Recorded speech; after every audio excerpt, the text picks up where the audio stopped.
Les secrets et les mensonges dans le couple sont toujours découverts. Bonjour à tous et bienvenue dans ce nouvel audio de thérapie de couple. Aujourd'hui, nous allons aborder un sujet délicat, les secrets et les mensonges dans le couple. Je vais vous expliquer pourquoi nous en avons, pourquoi nous mentons à notre moitié et surtout pourquoi ils finissent toujours par être découverts. Les secrets et les mensonges naissent souvent d'une peur, celle de la réaction de notre partenaire. Nous mentons parce qu'à un moment donné, nous avons senti que nos sentiments et nos émotions ont été niés, balayés ou que nos parents n'ont eu aucune valeur. Peut-être que cela a même déclenché un conflit parce que l'autre ne nous a pas compris, s'est senti confus, incompris, voire en danger. Alors, plutôt que de risquer d'être jugé, critiqué ou de recevoir des reproches, nous préférons mentir. Nous craignons que la vérité soit mal interprétée ou qu'elle génère des tensions. Il arrive aussi que certains mensonges soient motivés par la peur de perdre la personne que nous aimons. Nous pensons que la vérité pourrait éloigner, voire briser la relation. En séance, presque tous les couples vivent cette situation. Ces mensonges font partie de l'être humain. Dire la vérité semble plus compliqué, plus risqué, alors que le mensonge, tant qu'il n'est pas découvert, évite les conflits et les remises en question. Mais attention, ce que nous croyons être une solution n'en est pas une. La vérité, même difficile, est libératrice. Elle construit. Comme je le dis souvent, chaque vérité doit être dite avec respect. Et c'est ce que j'aborde en séance ou dans mon programme de thérapie de couple. Parlons maintenant des secrets. Car oui, secrets et mensonges ne sont pas tout à fait la même chose.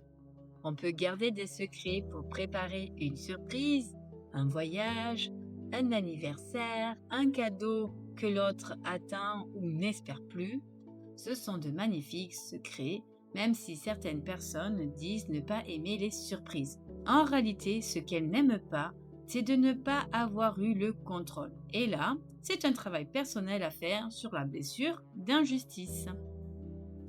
Un secret peut aussi concerner notre vie passée. Non pas que nous ayons tout caché, mais nous avons préféré ne pas tout dévoiler.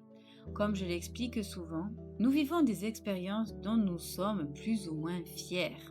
Alors évitons d'entrer dans les détails de nos relations précédentes, car cela amène souvent à comparer notre relation actuelle avec les anciennes.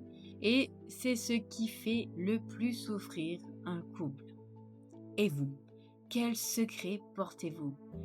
Est-ce qu'il vous pèse? Est-ce qu'il vous empêche d'être pleinement vous-même? Si c'est le cas, il pourrait être libérateur d'en parler à une personne extérieure, un thérapeute ou un psy qui pourrait vous guider pour vous en libérer. Je ne parle pas ici des secrets de famille ou des non-dits qui ont un impact sur notre vie présente et future. Cela relève d'un autre travail.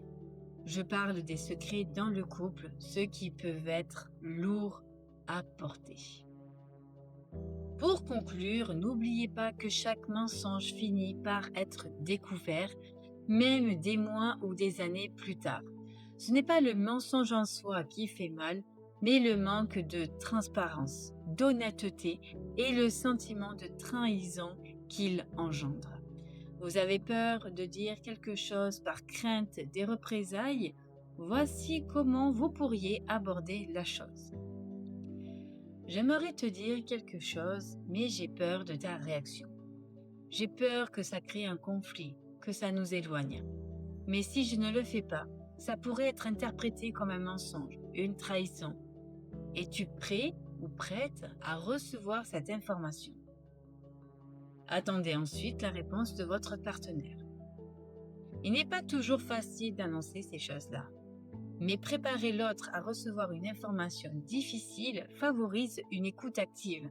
et une meilleure compréhension. Évitez les phrases comme « Avec tout ce que j'ai fait pour toi, mets-toi à ma place. Comment oses-tu me dire ça? Ne suis-je pas assez bien pour toi ?» Ces phrases sont souvent utilisées pour se protéger, peuvent blesser et fermer le dialogue. Comme je le dis souvent, soyez curieux et ne tirez pas de conclusions hâtives.